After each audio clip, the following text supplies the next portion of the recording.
कौन से पुत्र या पुत्री की मृत्यु माता पिता से पहले हो जाती है और कौन सा पुत्र माता पिता को दारुण दुख देने आता है?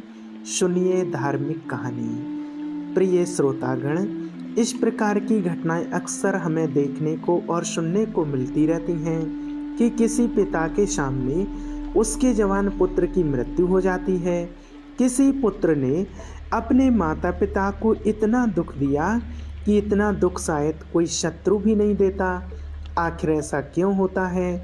तो आइए जानते हैं इस कहानी के माध्यम से कि पिता से पहले पुत्र की मृत्यु क्यों हो जाती है।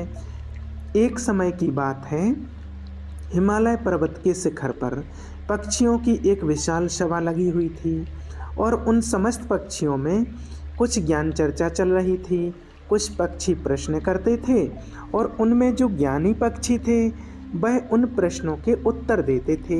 ज्ञान चर्चा होते होते एक प्रश्न ऐसा खड़ा हो गया जिसे सुनकर सारे पक्षी अचरज में पड़ गए और वह प्रश्न यह था कि मृत्यु लोक में कुछ पुत्रों की मृत्यु पिता से पहले क्यों हो जाती है और कुछ पुत्र माता पिता को दारुण दुख क्यों देते हैं। ऐसा क्यों होता है? जो पिता की आंखों के सामने ही उसके जवान बेटे की मृत्यु हो जाए, उस पिता को कितना दुख होता होगा। होना यह चाहिए कि पहले पिता की मृत्यु हो और पुत्र ही पिता का दाह संस्कार करे, लेकिन कई बार कुछ अभागे पिता को अपने हाथ से अपने पुत्र का संस्कार करना पड़ता है। ऐसी स्थिति में एक पिता जीवित ही मृत्यु के समान कष्ट भोगता है। कई बार कुछ बेटे अपने माता पिता को ऐसा शत्रु के जैसा व्यवहार करते हैं, उन्हें मारते पीटते हैं, उनकी देखरेख नहीं करते हैं, उन्हें तन्हा छोड़ देते हैं। प्रिय श्रोताओं, समस्त पक्षियों में यही चर्चा चल रही थी। किसी के समझ में नहीं आ रहा था कि आखिर ऐसा क्यों होता है। विषय बहुत ही महत्वपूर्ण था। तभी पक्षीराज गरुड़ का उस सभा में आगमन होता है। पक्षीराज गरुड़ एक बूढ़े गिद्ध का रूप धारण करके आते हैं और एक जगह पर बैठ जाते हैं। सभी पक्षियों ने खड़े होकर के उनका अभिवादन किया। आखिर गरुड़ जी कहने लगे, पक्षियों, आखिर आपके बीच में किस बात पर चर्चा चल रही है?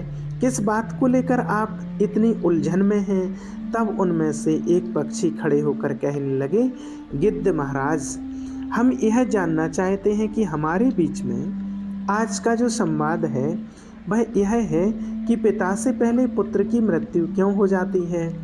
तो पक्षीराज गरुड़ कहने लगे कि हे पक्षियों, सनातन धर्मशास्त्रों के अनुसार आपका यह जीवन पिछले जन्म पर आधारित होता है और यह भी जरूर नहीं है कि पूरा जीवन ही पिछले जन्म पर आधारित हो, लेकिन पिछले जन्म का हमारा कुछ हिसाब किताब अगर बाकी रह जाता है तो वह हमें इस जन्म में पूरा करना पड़ता है।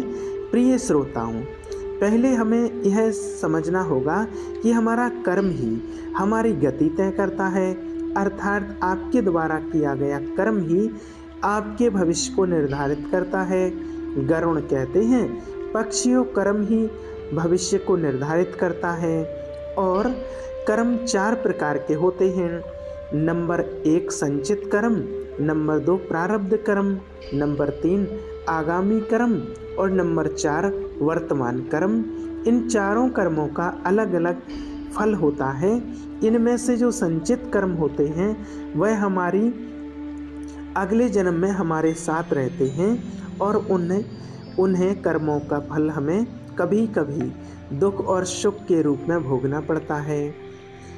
मृत्यु के बाद यह भौतिक शरीर तो नष्ट हो जाता है, लेकिन जो सूक्ष्म शरीर होता है वह जन्म जन्मांतर तक आत्मा के साथ जुड़कर रहता है और हमारे जितने भी सगे संबंधी होते हैं वह किसी न किसी कारण बस हमारे साथ आते हैं।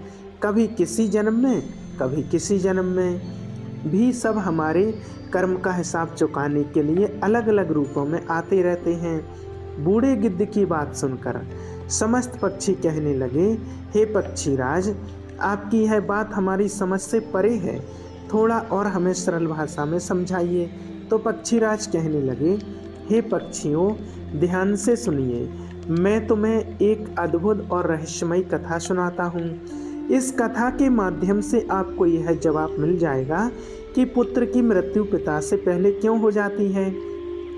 सभी पक्षी चुपचाप बैठ जाते हैं और पक्षीराज गरुड़ कथा सुनाना आरंभ करते हैं। गरुड़ कहने लगे, हे पक्षियों, एक गांव में एक किसान रहता था। उसके परिवार में उसकी पत्नी और एक लड़का था। कुछ सालों के बाद किसान की पत्नी की मृत्यु हो जाती है। उस समय उसकी पत्नी की मृत्यु हुई थी। उस समय लड़के की उम्र मात्र 10 साल की थी। तब किसान ने अपनी दूसरी शादी कर ली। उसके बाद किसान की दूसरी पत्नी से भी एक पुत्र पैदा हुआ। संयुक्तवश किसान की दूसरी पत्नी की भी मृत्यु हो जाती है। तब किसान अपने दोनों बेटों के साथ अकेला रह जाता है। कुछ समय बाद किसान का जो बड़ा बेटा था, जो पहली पत्नी से पैदा हुआ था, जब वह विवाह के योग्य हो जाता है तो किसान ने बड़ी धूमधाम से अपने बड़े बेटे का विवाह कर दिया। धीरे धीरे कुछ समय बाद किसान बीमार पड़ जाता है। बीमारी के चलते उसकी ज़्यादा हालत खराब हो जाती है और एक दिन उसकी भी मृत्यु हो जाती है। किसान का जो छोटा बेटा था, जो उसकी दूसरी पत्नी से पैदा हुआ था, वह अपने सौतेले भाई के साथ रहने लगता है। बड़ा भाई अपने छोटे भाई को बड़े प्रेम से रखता था। धीरे धीरे समय गुजरता चला गया। एक दिन किसान का छोटा लड़का बीमार हो जाता है। तब उसकी हालत ज़्यादा खराब रहने लगी। बड़े भाई ने कुछ आसपास के वैद्य से उसका इलाज करवाया, परंतु उसे कोई आराम नहीं मिला। बूढ़ा गिद्ध कहता है, हे पक्षियों, ध्यान से सुनो, बड़ी ही अद्भुत कहानी है कि किन कर्मों से पिता से पहले पुत्र की मृत्यु हो जाती है। जब बड़े भाई ने अपने छोटे भाई का कई वैद्य हकीम से उपचार कराया, लेकिन उसके सुधार में कोई परिवर्तन नहीं हुआ। छोटे भाई की दिन प्रतिदिन तबीयत बिगड़ती जा रही थी। काफ़ी धन भी छोटे भाई के इलाज में खर्च हो चुका था। इलाज करते करते बड़ा भाई अब थक चुका था। एक दिन बड़े भाई ने अपनी पत्नी से सलाह की कि यदि मेरा छोटा भाई, जो सौतेली माँ से उत्पन्न है, अगर यह मर जाए तो हमें इसके इलाज के लिए पैसे खर्च नहीं करना पड़ेगा और जायदाद में भी आधा हिस्सा हमें नहीं देना पड़ेगा। इसके हिस्से की सारी ज़मीन जायदाद सारी हमारी हो जाएगी। अपने भाई की जान से ज़्यादा प्यारी उसके बड़े भाई को अपनी धन दौलत और भाई की धन दौलत लग रही थी। तभी तो कहते हैं ना, बाप बड़ा ना भैया और सबसे बड़ा है रुपया। पति का सुझाव उसकी पत्नी को भी बहुत अच्छा लगा। तब उसकी पत्नी कहती है, आजी, ऐसे हम इसे मार भी तो नहीं सकते हैं। यदि इसे मार दिया तो लोग समझेंगे कि हमने लालच बस इसे मार डाला है। क्यों ना हम यह काम किसी वैद्य से करवाया जाए तो, और किसी वैद्य को लालच देकर दवाई के बदले जहर दे करके इसको मार दें, तो इससे किसी को पता भी नहीं चलेगा और कोई रिश्तेदार भी हम पर शक नहीं करेगा। सब लोग कहेंगे कि यह बीमार था, इसलिए बीमारी से मृत्यु हो गई। बड़े भाई ने पत्नी की बात मान ली और मन में विचार करने लगा कि यदि किसी से बात की जाए तो हमारा काम बन जाए। फिर क्या था, बड़े भाई ने ऐसा ही किया। उसे एक कोई निकट का घनिष्ठ वैद्य मिल जाता है। वह पैसों का बड़ा लालची था। जब बड़े भाई ने उस वैद्य से बात की कि मेरे छोटे भाई को जहर दे करके मरवाना है, वैद्य जी पहले तो हिचकिचाए, लेकिन किसान के बड़े बेटे ने वैद्य को 1000 मुद्राओं का लालच दिया तो वैद्य यह काम करने को तैयार हो जाता है। उसका छोटा भाई बीमार तो रहता ही था। वैद्य उसका उपचार करने के बहाने से, उससे देखने के बहाने आता है और उसे जहर दे करके चला जाता है। जहर के प्रभाव से तत्काल उसकी मृत्यु हो जाती है। अपने छोटे भाई की मृत्यु पर भी दोनों पति पत्नी बहुत खुशी मनाते हैं। कहने लगे, अब तो रास्ते का कांटा निकल गया। इसके हिस्से की सारी जमीन जायदाद पर अब हमारा अधिकार हो गया है। अब ये दोनों बहुत प्रसन्न होते हैं। याद रखना भक्तगणों, जो खुशी दूसरों के दुख की बुनियाद पर होती है, जो धन दूसरों की हिंसा करके कमाया जाता है, वह धन कभी आपको सुख नहीं दे सकता। और जो लोग दुख देकर सुख पाने की कामना करते हैं, उनके यहाँ एक दिन बहुत भयानक दुख आता है। बूढ़ा गिद्ध कहता है, हे पक्षियों, इस प्रकार बड़े भाई ने अपने छोटे भाई को मार डाला और उसकी सारी धन संपत्ति पर अपना अधिकार जमा लिया। किसी रिश्तेदार को भी इस बात पर का संदेह नहीं हुआ। रिश्तेदार तो यह सोच रहे थे कि कितना अच्छा भाई है, अपने सौतेले भाई का कितना उपचार कराया, कितनी देखभाल की, कितनी सेवा की, पर बेचारा उसे बचा नहीं सका। क्या करता, रोग ही ऐसा असाध्य था, बेचारे की मृत्यु हो गई। दुनिया वालों को क्या पता था कि वह मरा नहीं बल्कि उसे मारा गया है। बड़ा भाई पूरे विधि विधान से उसका अंतिम संस्कार भी कर देता है। धीरे धीरे समय निकलता चला गया। फिर गिद्ध कहता है, हे पक्षियों, कुछ महीनों के पश्चात उस किसान के बड़े लड़के को एक लड़का पैदा होता है। बेटे की खुशी में दोनों पति पत्नी बहुत प्रसन्न होते हैं। बड़ी धूमधाम से उस लड़के का जन्मदिन मनाया जाता है। पूरे नगर में मिठाइयाँ बांटी जाती हैं और बड़े ही लाड़ प्यार से अपने उस पुत्र का पालन पोषण करने में लग जाता है। कुछ वर्षों में वह लड़का जवान हो जाता है। उन्होंने अपने लड़के की एक सुंदर सी कन्या देख करके शादी कर दी।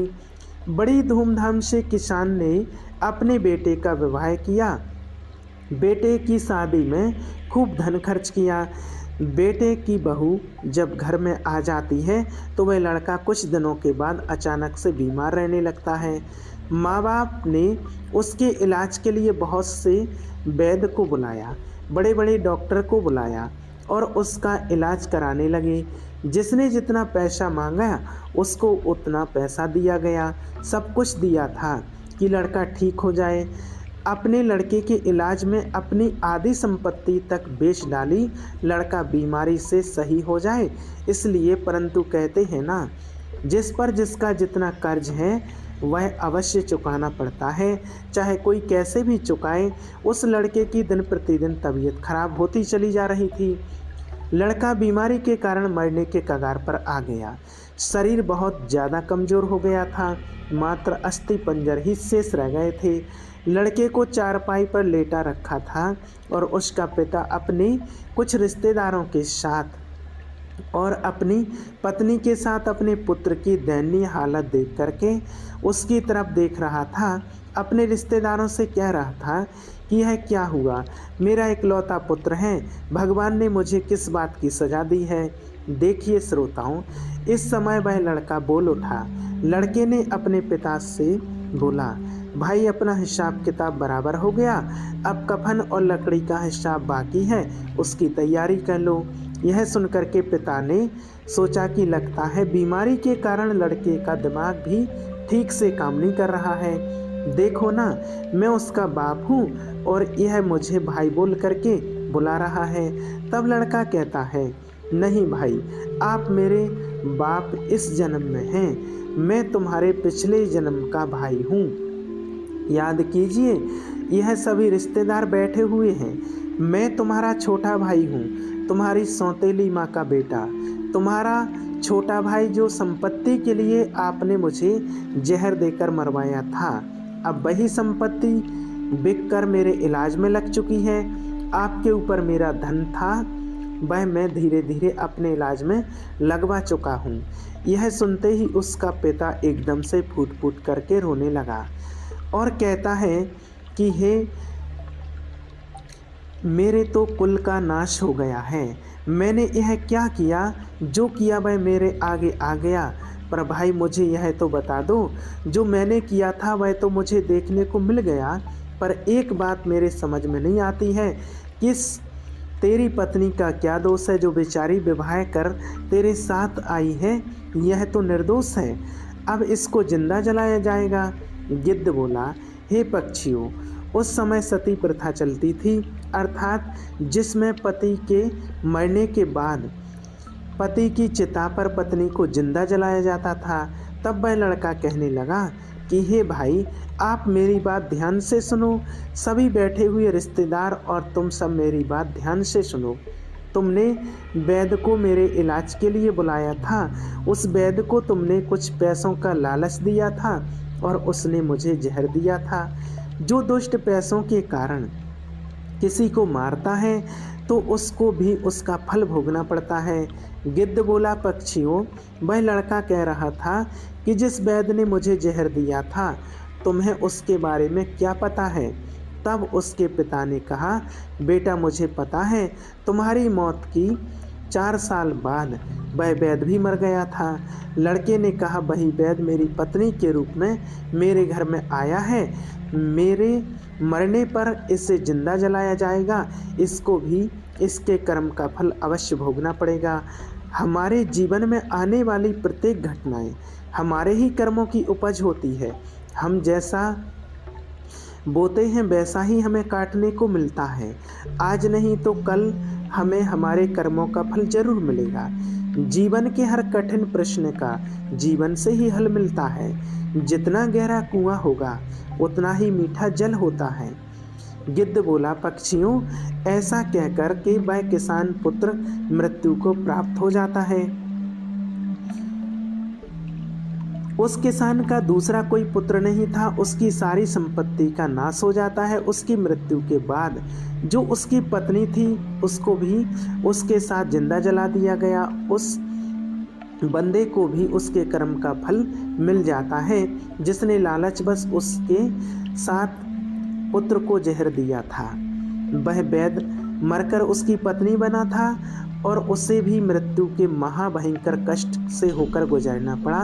इधर गिद्ध पक्षियों से कहता है, इस दुनिया में 4 प्रकार के पुत्र होते हैं और जो कर्म उसने किए हैं उन कर्मों का भुगतान भी किया जाता है। यह बात सुनकर के पक्षी कहने लगे, 4 प्रकार के पुत्र कौन से होते हैं? तब पक्षीराज कहते हैं, हे पक्षियों, शास्त्रों में 4 प्रकार के पुत्र बताए गए हैं। पहला पुत्र होता है ऋणानुबंध, दूसरा होता है शत्रुपुत्र, तीसरा होता है उदासीन और चौथा होता है सेवक पुत्र।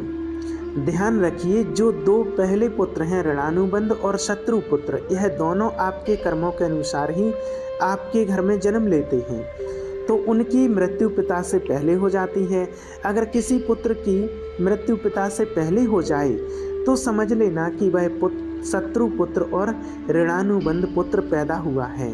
प्रचलित मान्यताओं के अनुसार यदि आपने अपने पूर्व जन्म में किसी को किसी प्रकार का दुख पहुंचाया है और वह व्यक्ति आपसे किसी भी तरह का बदला लेना चाहता है, लेकिन वह किसी कारणवश बदला ले नहीं पाया क्योंकि वह कमज़ोर था और वह किसी तरह तड़प तड़प कर मर जाता, तो निश्चित मानिए वह व्यक्ति इस जन्म में आपका पुत्र बनकर लौटेगा और फिर वह अपना बदला जरूर पूरा करेगा और आपको अपने ही पुत्र की मृत्यु देखनी पड़ेगी।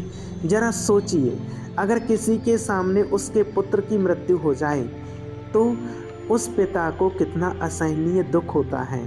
इसका मतलब यह होता है कि यदि आपका पुत्र आपको मृत्यु तुल्य कष्ट दे रहा है तो समझ लेना कि आपके पिछले जन्म का वह शत्रु हो सकता है या वह व्यक्ति हो सकता है जिसको आपने कभी मृत्यु तुल्य कष्ट दिया होगा।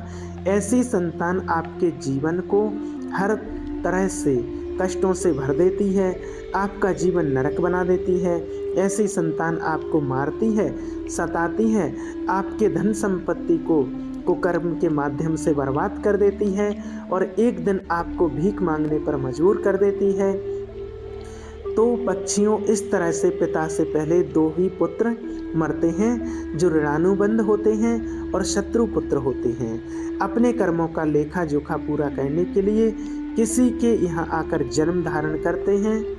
भगवान श्री कृष्ण ने अर्जुन से गीता में स्पष्ट कहा है कि हे अर्जुन, इस संसार में जितने भी रिश्ते नाते हैं वे सभी पिछले जन्म की कर्मों के अनुसार प्राप्त होते हैं।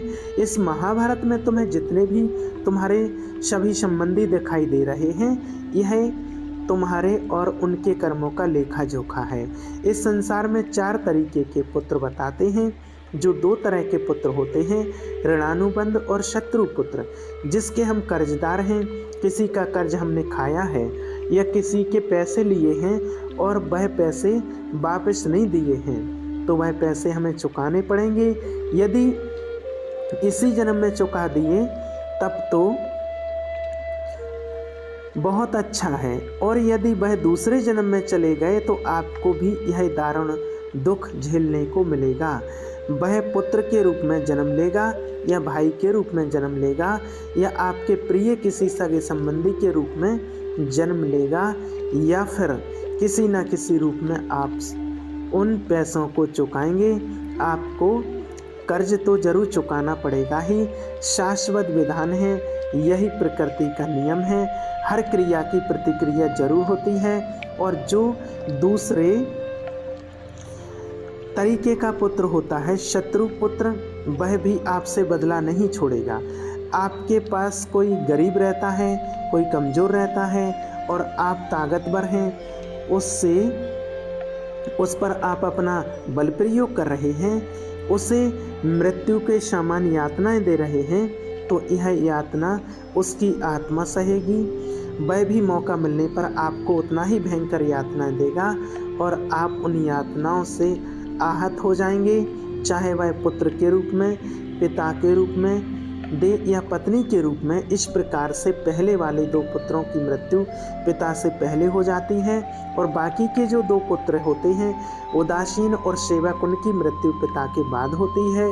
यह वह पुत्र होते हैं जो आपकी बहुत सेवा करते हैं, क्योंकि आपने पिछले जन्म में अच्छे कर्म किए थे, यानी कि पिता पुत्रों की मृत्यु नहीं देखता है। तो हमेशा हमें ध्यान रखना चाहिए कि किसी को कुछ भी उधार या उपकार हम पर ना रहे, और अगर लें तो फिर उसका वापस कर दें। दूसरी बात, किसी को इतना परेशान भी नहीं करना चाहिए कि वह हमसे कमज़ोर है और हम उसको मृत्यु के समान यातनाएं दे रहे हैं, तो वह भी मौका मिलते ही आपसे अपना हिसाब किताब जरूर चुकाने आएगा। अब तो आप समझ ही गए होंगे कि कौन से पुत्रों की मृत्यु पिता से पहले हो जाती है और कौन से पुत्र माँ बाप को कष्ट देने के लिए आते हैं। भक्तगणों, सीधी सी बात है, अगर हम किसी की मदद करते हैं, किसी के साथ उपकार करते हैं, मुसीबत में मदद करते हैं, गरीब लाचारी में सबको उसको धन से मदद करते हैं या सहायता करते हैं, तो समझो आप अपने प्रियजन या पुण्य कर्मों की संख्या बढ़ा रहे हैं। कर्म और मित्र मुश्किल वक्त में आपके साथ जरूर खड़े होंगे, और यदि हम किसी के साथ बुरा करते हैं तो शत्रुओं की संख्या बढ़ा रहे हैं, जो आज नहीं तो कल किसी न किसी रूप में हमें चुकाना ही पड़ेगा। जय श्री